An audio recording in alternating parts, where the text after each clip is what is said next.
परमपिता परमात्मा सर्व सृष्टि रचनहार कबीर देव कबीर साहब इस काल के लोक में सह शरीर आते हैं और सह शरीर चले जाते हैं।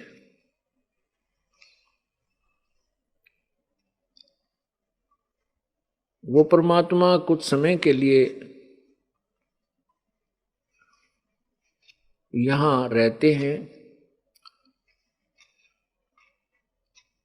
और एक जन साधारण की भूमिका करते हैं। जब वो परमात्मा यहाँ आते हैं वो तत्व ज्ञान का प्रचार करते हैं, परंतु हम तत्व ज्ञानहीन होने के कारण और उस अज्ञान को तत्व ज्ञान समझकर न तो हम परमात्मा के तत्व ज्ञान को स्वीकार करते हैं और न ही परमात्मा को पहचान पाते हैं। कारण क्या होता है? कारण ये होता है कि उस समय शास्त्र ज्ञान से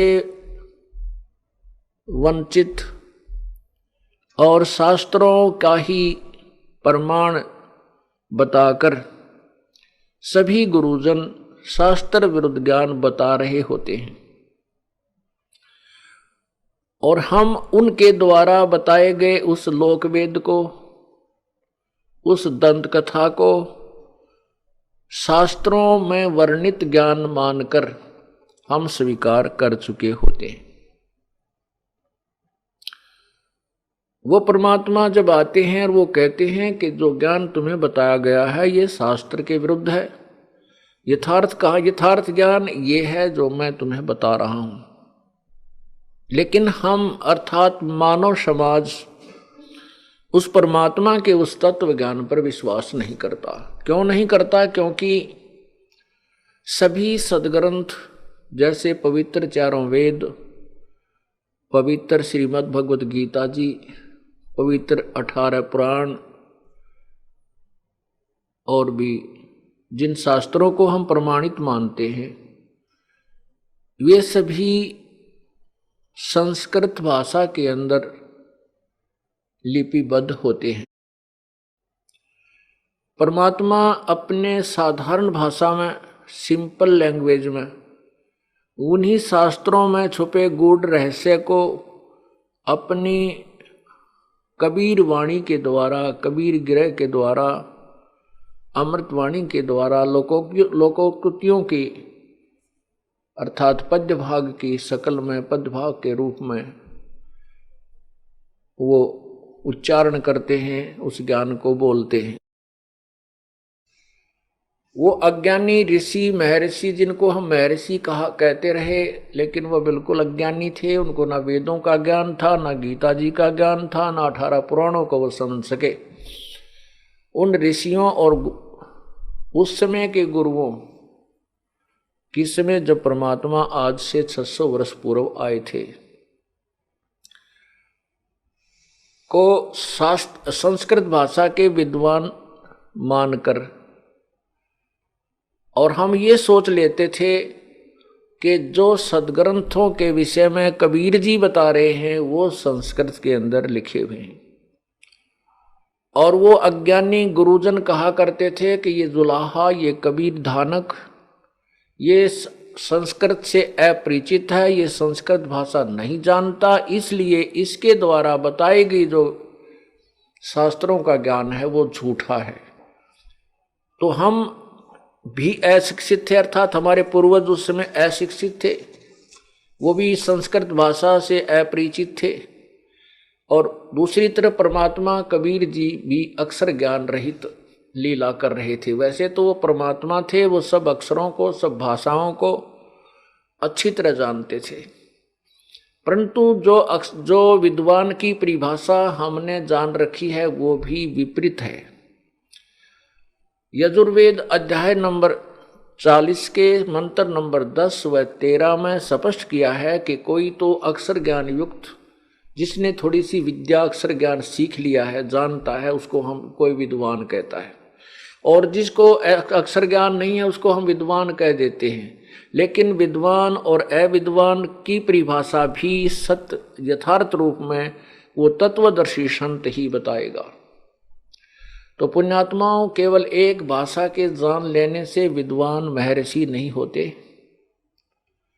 एक संस्कृत भाषा का जानने वाला पंजाबी भाषा को से अपरिचित है तो उसमें वो अविद्वान है, और यदि वो गुजराती नहीं जानता उसमें अविद्वान है, यदि वो इंग्लिश नहीं जानता है तो उसमें अविद्वान है। तो वो विद्वान नहीं है, केवल एक भाषा से परिचित है। दो से भी हो सकता है लेकिन वो भी विद्वान नहीं है।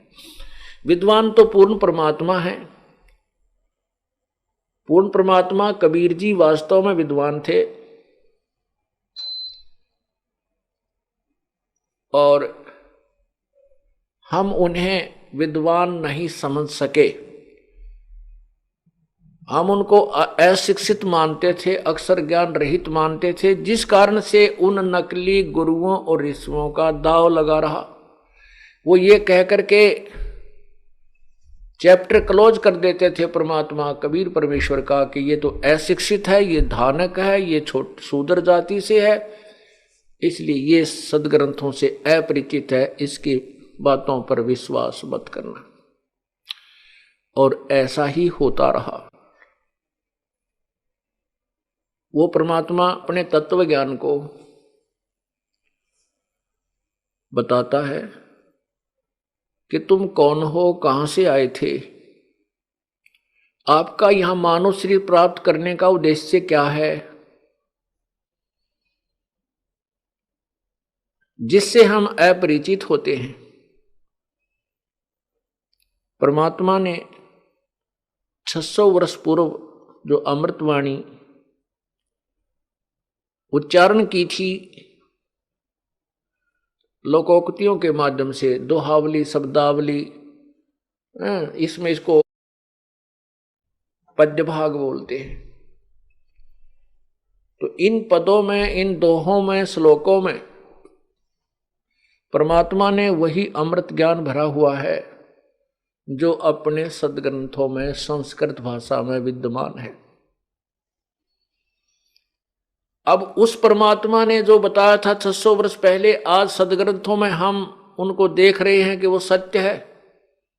और जो लोकवेद, जो तत्व, जो दंत कथा वो ऋषि जन, गुरु जी हमें सुनाया करते थे, वो सदग्रंथों के विरुद्ध थी। इससे दो बातें सिद्ध हो गई हैं कि एक तो कबीर परमात्मा, कबीर जी जो हैं वो परमात्मा हैं, सारी सृष्टि के रचनहार हैं, और वास्तव में विद्वान सर्वज्ञ वही परमेश्वर कबीर जी ही हैं, जिनको हम गुरु मानते थे। गुरु का अर्थ होता है जो हमें मार्गदर्शन करे, हमें जो है ज्ञान समझाए, सच्चा ज्ञान दे, वो सदगुरु होता है। वैसे तो गुरु ही बहुत होता है, गुरु शब्द बहुत है। गुरु ही शब्द उसके लिए बोला जाता है जो अपने विषय में मास्टर होता है, अपने कार्य में जो कुशल होता है उसको गुरु बोलते हैं, और वो फिर दूसरों को बताता है वही यथार्थ ज्ञान, यथार्थ क्रिया, तो वो गुरु होता है। सतगुरु इसलिए कहना पड़ा क्योंकि झूठे गुरुओं की गिनती नहीं, इसलिए सतगुरु शब्द लगाना पड़ा। अन्य गुरु ठीक नहीं है, वो सही ज्ञान नहीं दे रहे, इसलिए सतगुरु जो सच्चा ज्ञान प्रचार करने वाला है वो सतगुरु। तो वो सतगुरु भी कबीर परमेश्वर है और गुरु भी वही है। गुरु कहो चाहे सतगुरु कहो, क्योंकि गुरु वही होता है वास्तव में जो सही ज्ञान मार्गदर्शन करे और अपने विषय में मास्टर हो। जैसे कोई चिनाई का काम करता है, कोई लोहार का काम करता है, कोई मैकेनिक है, कोई इलेक्ट्रॉनिक के अंदर काम कर रहा है, कोई कंप्यूटर में है, तो वो जो अपने विषय में मास्टर है, सही जानता है उसके विषय में और वो आगे पढ़ाता है, वो टीचर है, गुरु है। जो गलत पढ़ा रहा है वो गुरु की उपाधि तो प्राप्त कर ली उसने भोली जनता से, लेकिन वो गुरु नहीं है, क्योंकि वो मास्टर नहीं है, उस विषय में वो कुशल नहीं है।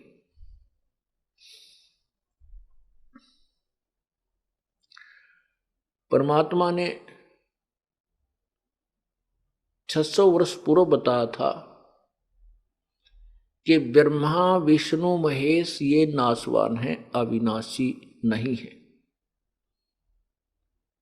इनके माता पिता हैं, जन्म मृत्यु होता है।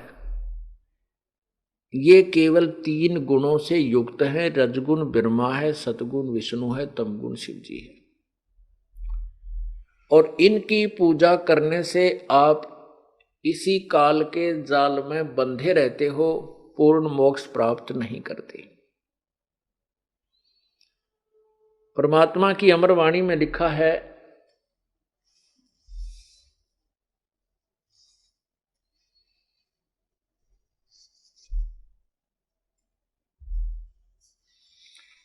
परमात्मा की अमर वाणी में लिखा है,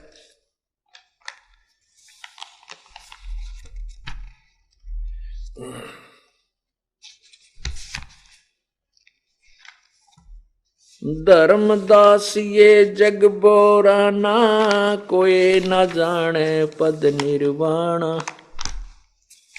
यही कारण मैं कथा पसारा, जग से कहिए एक राम नियारा। परमात्मा अपनी सिंपल लैंग्वेज में बता रहे हैं जो सदग्रंथों के अंदर विद्यमान है।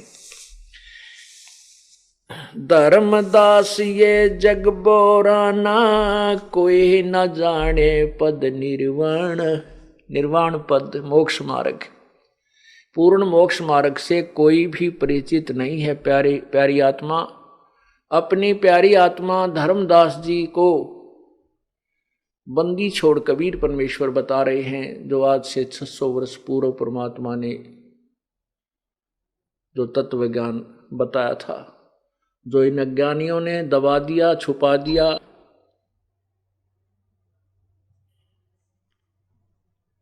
धर्मदास ये जग बोराना, कोई न जाने पद निर्वाण।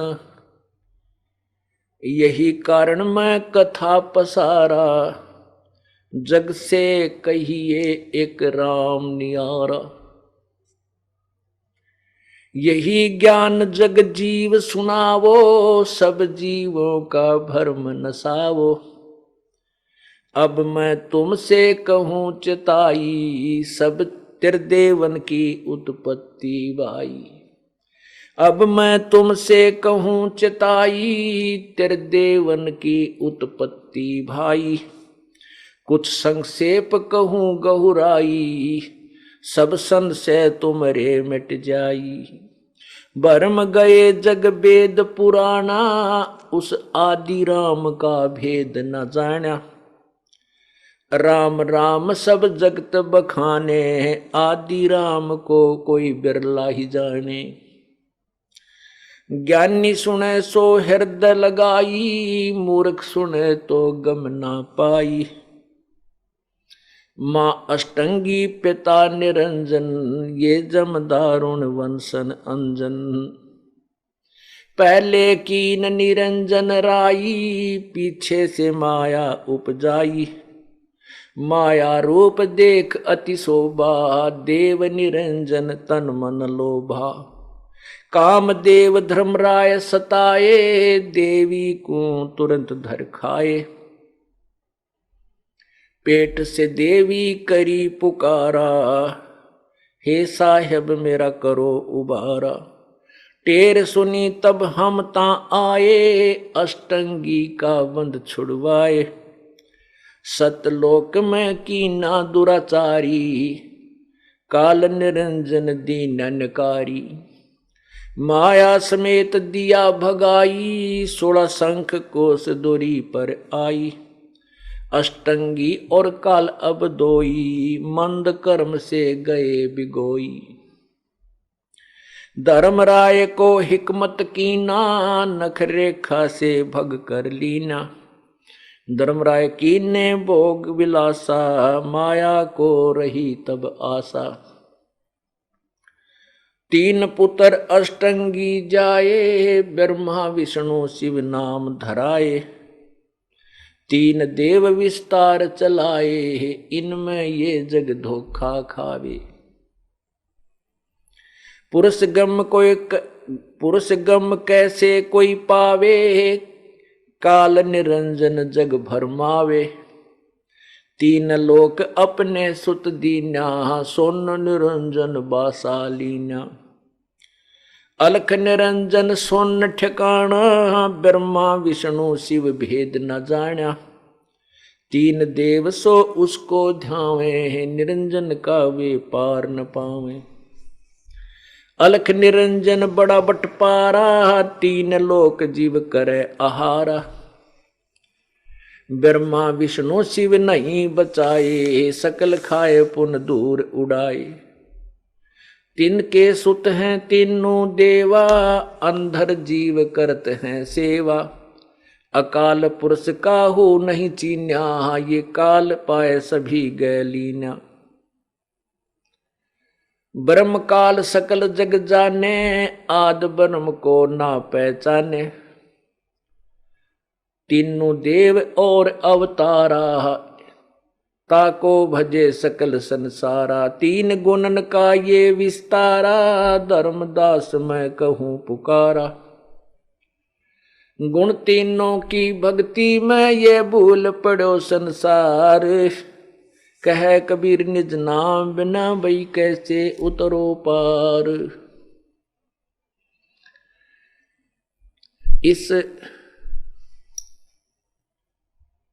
ये है सृष्टि रचना के विषय में जानकारी परमात्मा द्वारा, कबीर भगवान द्वारा बताई गई, जो आज से लगभग 600 वर्ष पूर्व अपनी अमृतवाणी में उन्होंने बताया था, ज्ञान सुनाया था। और यही आज हमारे सदग्रंथों में विद्यमान है। परमात्मा ने क्या बताया है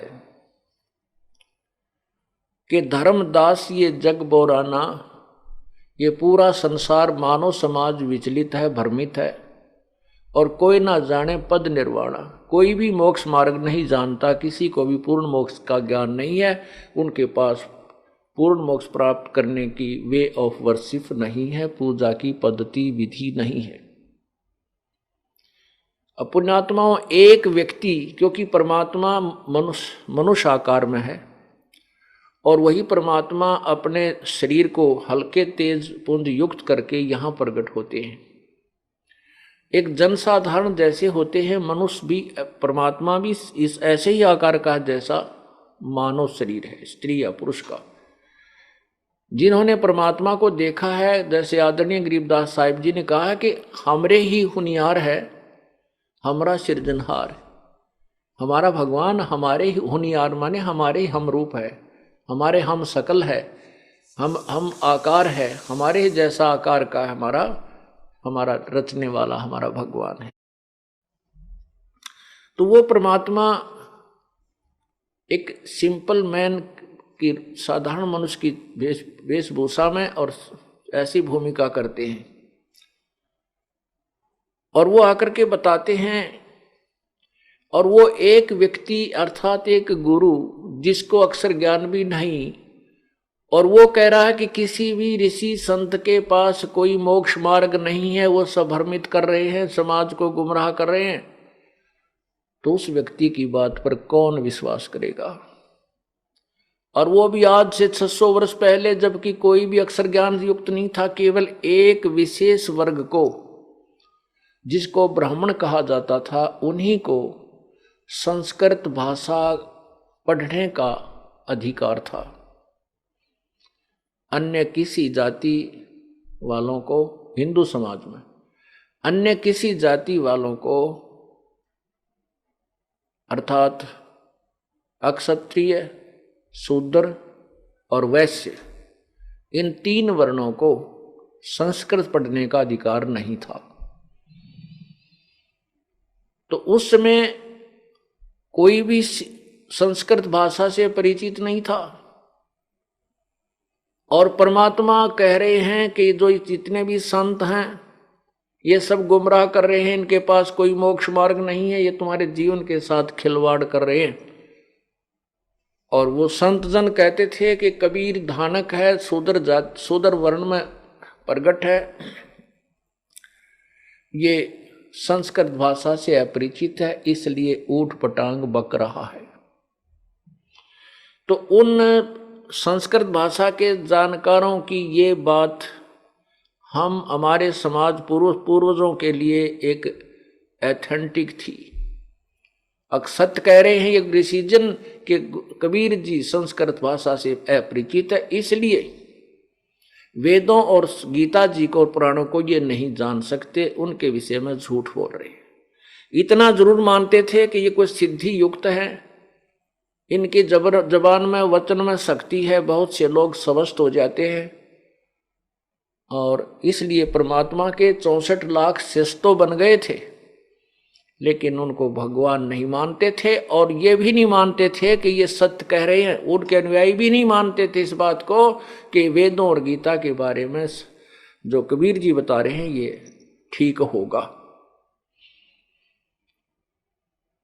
ये दीवार क्यों बनी रही? क्योंकि हम अशिक्षित थे, मानव समाज अशिक्षित था, श्रद्धालु भक्तजन जो है अशिक्षित थे। आज परमात्मा ने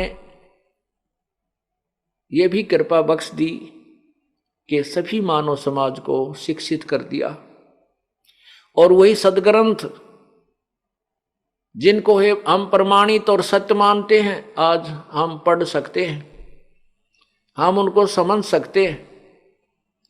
और उनको समझकर इस दास ने ये तुलना की है कि कबीर जी ने जो कहा है वह सदग्रंथों में प्रमाणित है। उसके विपरीत जितने भी संत पंथ अब तक चल चुके हैं उनकी पुस्तक दास के पास विद्यमान है, सुरक्षित है, कंप्यूटराइज कर दी है, उनकी सीडी बना बना करके हमने जनसाधारण में पेश कर दी है कि ये ऐसा, ये पंथ वाले ये क्रिया बताते हैं, इस पंथ वाले ये क्रिया बताते हैं, ये ऋषि ये महर्षि ये बोल रहा है, और अपने सदग्रंथ ये बोल रहे हैं। और कबीर जी जो बोल रहे हैं वही सदग्रंथ बोल रहे हैं। परमात्मा ने 600 वर्ष पूर्व कहा था, वेद हमारा वेद है, मैं मिलो वेदन से नाही, जौन वेद से मैं मिलो वो वेद जानते नहीं। ये वेद जो हैं अर्थात चारों वेद, ये मेरे ही विषय में जानकारी दे रहे हैं, लेकिन इन वेदों में वर्णित विधि से मेरी प्राप्ति नहीं हो सकती। और जिस वेद से अर्थात जिस तत्व ज्ञान से मैं मिलूं वो वेद जानते नहीं, अर्थात इन वेदों में वर्णित नहीं है वो विधि, वो ज्ञान इन वेदों में कंप्लीट नहीं है। इसलिए वेदों में यही कहा लास्ट में कि नैति नैति नेति नेति नेति, कि जो हम ज्ञान बोल रहे हैं वेद चारों वेदों में ये कंप्लीट नहीं है, इतना ही नहीं है, न इति, इसका अंत नहीं है।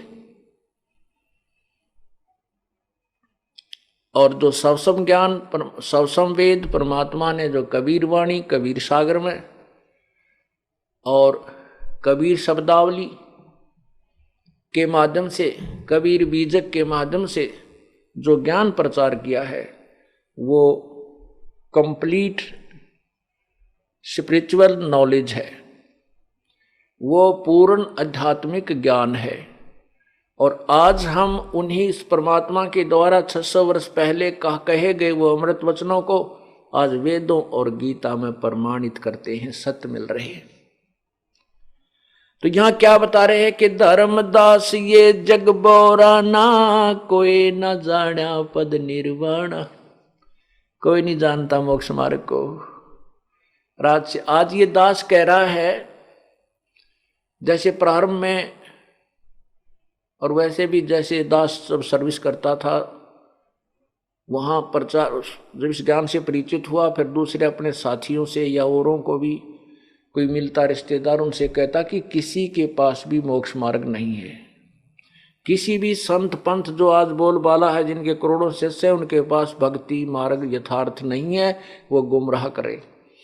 तो मेरे इस दास के द्वारा बताए गए भगवान वाले ज्ञान को, कबीर परमात्मा द्वारा बताए गए ज्ञान को जो दास प्रचार करता था, ये तो मान लेते थे कि आप कह तो सत्य रहे हो, लेकिन ये बात आपकी बिल्कुल व्यर्थ लगती है कि किसी भी संत के पास मोक्ष मार्ग नहीं है वर्तमान में। उनके इतने शिष्य जो हैं वो क्या मूर्ख हैं? वहाँ IAS अफसर हैं, वहाँ पर मजिस्ट्रेट भी, जज भी जाते हैं, वो सब शिष्य हैं उनके। क्या वो सब मूर्ख हैं? नहीं। मैं उनसे ये भी कहता था कि वो मूर्ख नहीं है, वो केवल एक अक्षर ज्ञान से परिचित हैं और अपने पूर्व कर्मों के पूर्व पुण्यों के कारण वो आज किसी उच्च पद को प्राप्त है, लेकिन वो भक्ति मार्ग में बिल्कुल जीरो हैं। आध्यात्मिक ज्ञान से वो अपरिचित हैं, -0 हैं। वो चाहे IAS है, चाहे IPS है, चाहे CM है, चाहे PM है। वो एक अबोध बालक है। अबोध बालक को जो गुरु पद पर बैठा है, वो किसी प्रकार भी बहका दे उसको मानना पड़ता है, वो सत्य कहे चाहे असत्य कहे।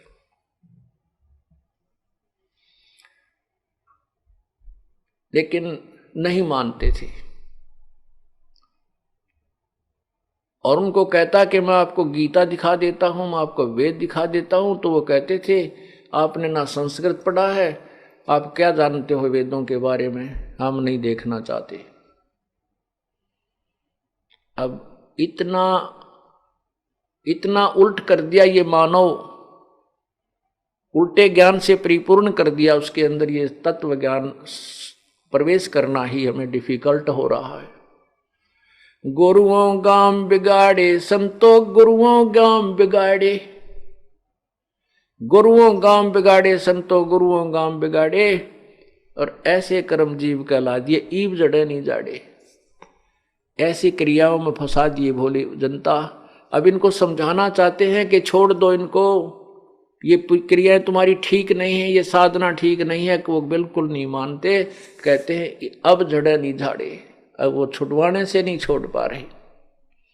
उसमें धर्मदास जी ने भी यही कहा था, प्रभु आपके ज्ञान को सुनकर मेरी आत्मा गदगद हो जाती है, आपके सतलोक को देखकर मैं परिचित हो चुका हूं कि आप ही प्रभु हैं, आप ही परमेश्वर हैं, आप ही यहाँ लीला करने आए हुए हैं, आप ही हमें इस काल के जाल से छुड़ाने के लिए यथार्थ ज्ञान बता रहे हो। लेकिन परमात्मा ये संसार तो नहीं मानेगा। तो क्या कहते हैं परमात्मा? धर्मदास ये जग बोराना, कोई न जाने पद निर्वाणा, यही कारण मैं कथा पसारा, जग से कहिए एक राम न्यारा। धर्मदास जी को परमात्मा ने कहा कि जो सृष्टि रचना का ज्ञान मैंने तुझे बताया है, इसको सभी जन साधारण को सुनाओ, और जो बुद्धिमान लोग होंगे वो तो तुरंत स्वीकार करेंगे कि सत्य है, सत्य है, सत्य है, और मूर्ख हैं वो मानेंगे नहीं, वो नहीं समझ सकेंगे। बुद्धिमान अवश्य मानेंगे, चाहे वो शिक्षित हैं चाहे अशिक्षित हैं। जो जरा सी भी बुद्धि रखते हैं वो तुलनात्मक ज्ञान को सुनकर अवश्य स्वीकार करेंगे। यही ज्ञान जग जीव सुनावो, सब जीवों का भरम नसावो, अब मैं तुमसे कहूं चिताई, इन त्रिदेवन की उत्पत्ति भाई। अब मैं तुमसे धर्मदास तुझे बताता हूं, सावधान होकर सुन। इन तीनों देवताओं ब्रह्मा, रजगुण ब्रह्मा, सतगुण विष्णु, तमगुण शिव जी की उत्पत्ति, इनका जन्म बताता हूं।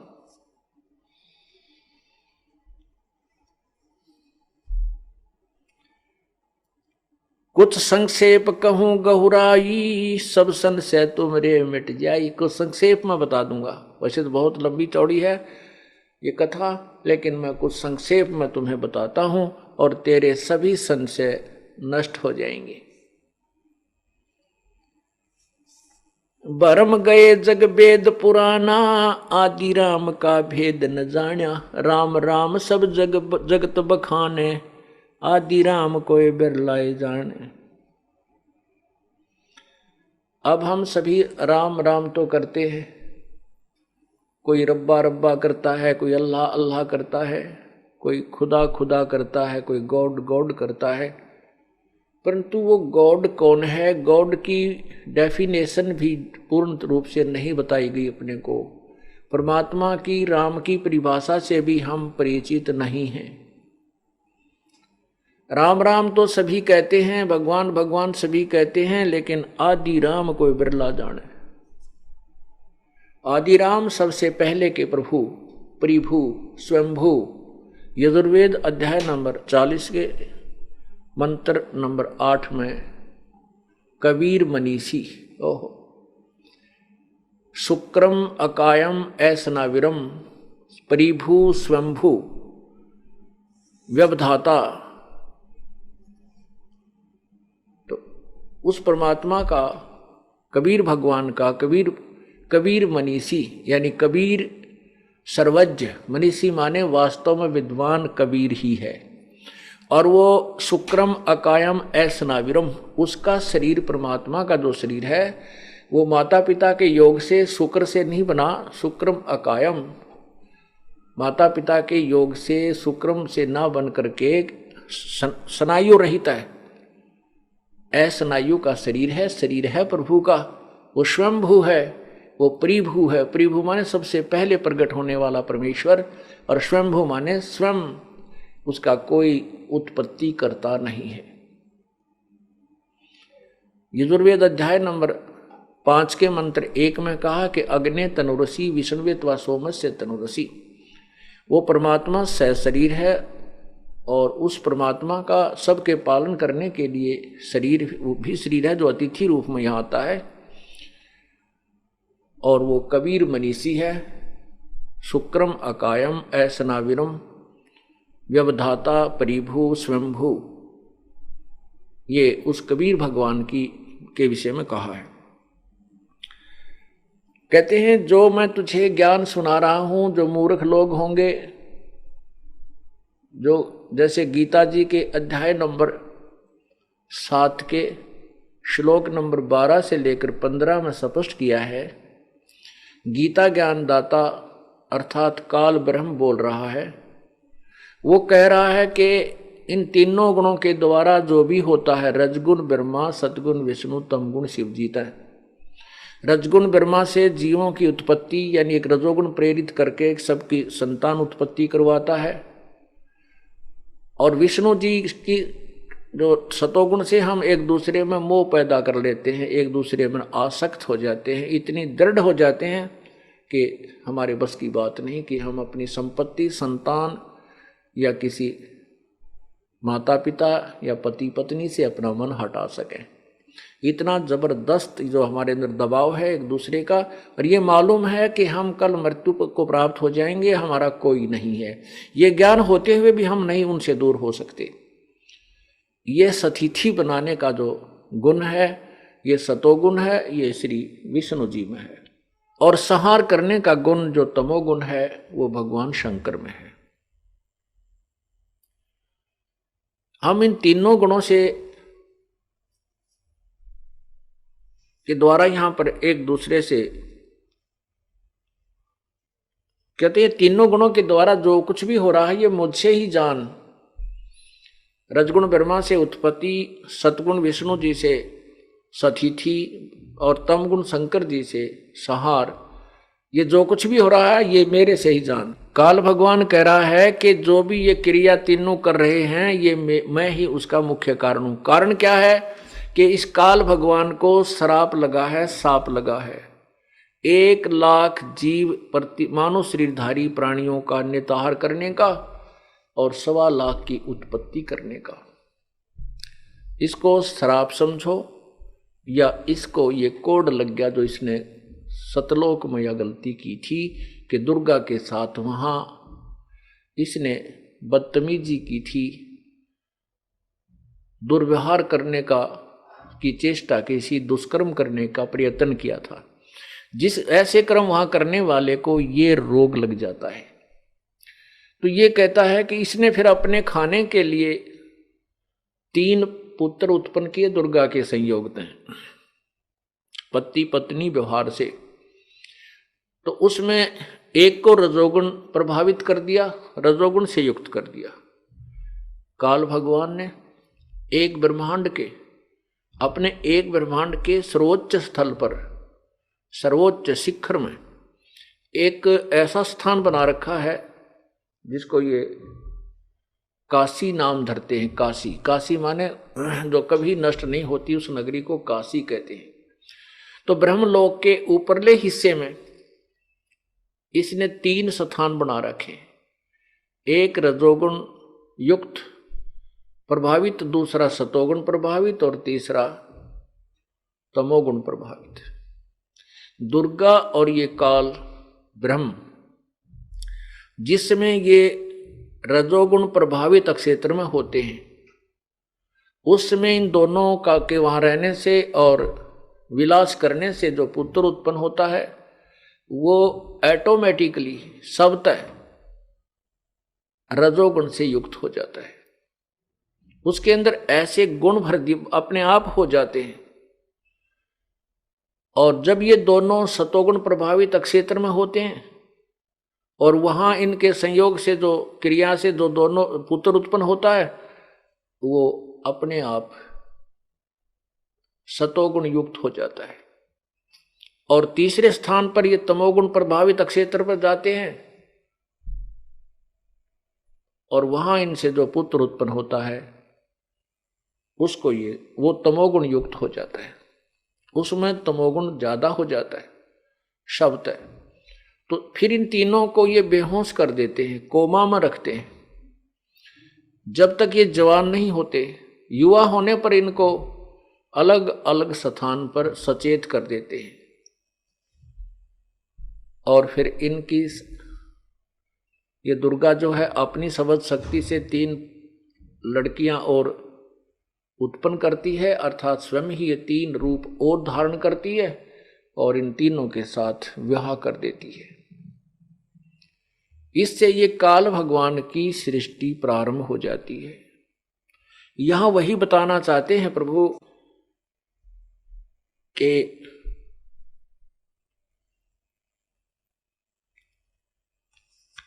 आप ये ज्योति निरंजन जो काल भगवान है वो गीता जी के अध्याय नंबर 7 श्लोक 12 से 15 में क्या बता रहा है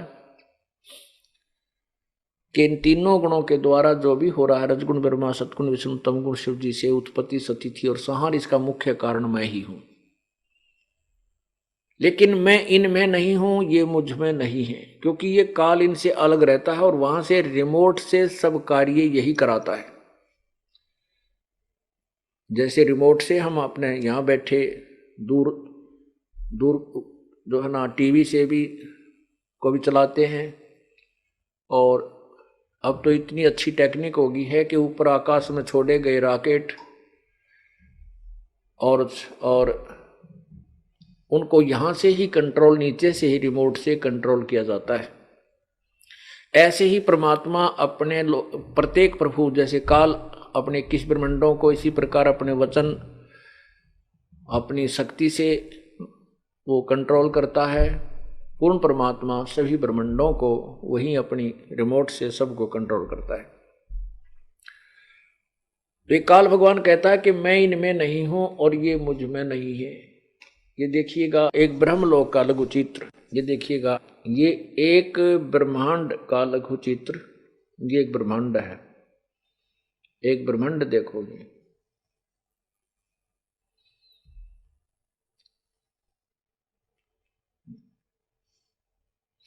ये एक ब्रह्मांड है पूरा, यहां देखो ये इतना,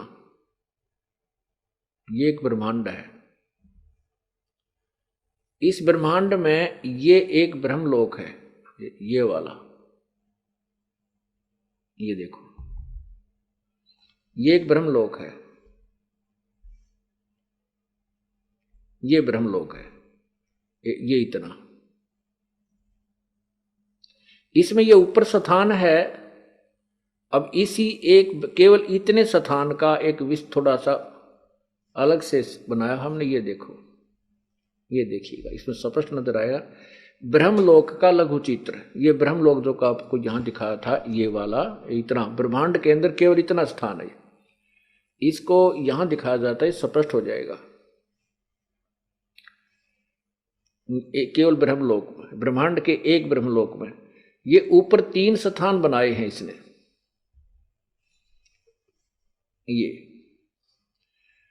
ये रजोगुण प्रधान क्षेत्र है, ये वाला, ये रजोगुण प्रधान क्षेत्र लिखा है, ये रजोगुण प्रधान क्षेत्र है।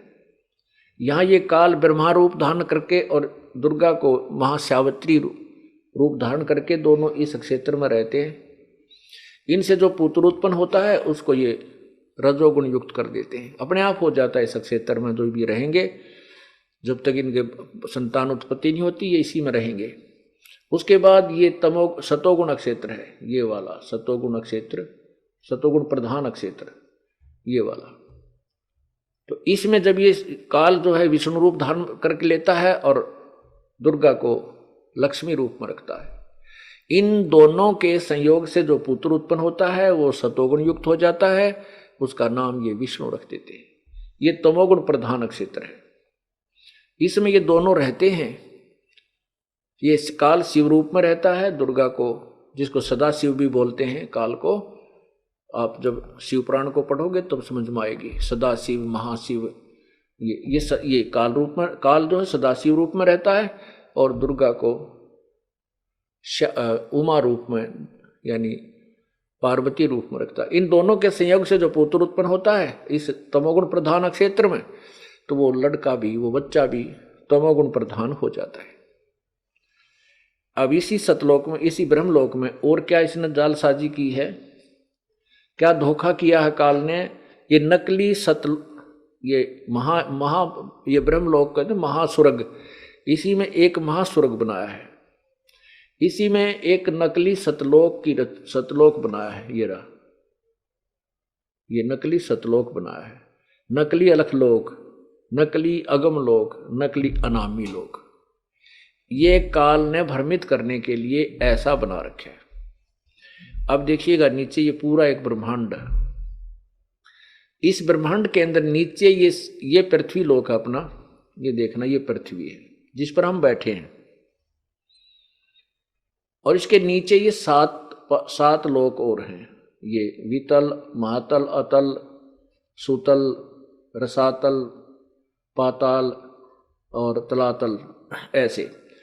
और ये पृथ्वी है। पृथ्वी से ऊपर जो है ये एक स्वर्ग है, कोमल बोलते हैं, साधारण स्वर्ग, सामान्य स्वर्ग, और साथ ही इसके नरक है। इसी में पितरों के स्थान है, पितरलोक भी यही होता है इसके चारों ओर। और ये इंद्र यहाँ इस स्वर्ग का देवता है, ये भी इसके साथ ही है, इसके बिल्कुल एडजॉइनिंग है, ये इंद्र का लोक है। यहाँ बैठकर ये इस पे शासन करता है। और इसी में ये 3 लोक और हैं, 3 स्थान, जैसे ये शिव जी का लोक, शिवलोक, और ये ब्रह्मा का लोक, ये विष्णु का लोक। तो ये तीनों भगवान यहाँ बैठ करके यहाँ पृथ्वी लोक, इस स्वर्गलोक और पाताल लोक के प्राणियों को प्रभावित रखते हैं। इस 3 लोक के प्राणियों को ये अपने गुणों से प्रभावित रखते हैं, इनकी रेंज यहाँ काम करती है। और इस प्रकार ये काल क्या कह रहा है कि ये तीनों गुणों के द्वारा जो भी हो रहा है ये मुझसे ही जान, लेकिन मैं इनमें और वे मुझ में नहीं है। क्योंकि ये काल ऊपर रहता है, ये अपने यहाँ इन सारे प्राणियों को स्वयं कंट्रोल करता है। ये आपने एक ब्रह्मांड देखा।